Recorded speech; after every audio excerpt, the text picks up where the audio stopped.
Pag-take ko ng pagkuha ko ng driver license, sa Karimin pa lang, hindi talaga basta-basta. Oo. Number one, dapat pag-isipan nyo kasi yung schedule at saka yung sa paaralan mo. Halimbawa, ikaw, may trabaho ka. Tapos yung schedule ng paaralan nyo, open lang Monday to Friday. Saturday, Sunday, wala. So, medyo mahirap. So, kailangan mo maglipan ng trabaho. Mag-file ka ng leave.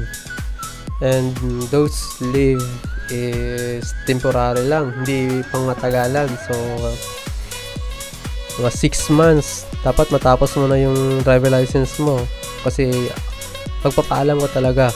Ganun kahirap dito mag-take ng ng driver license. Tapos, dapat pag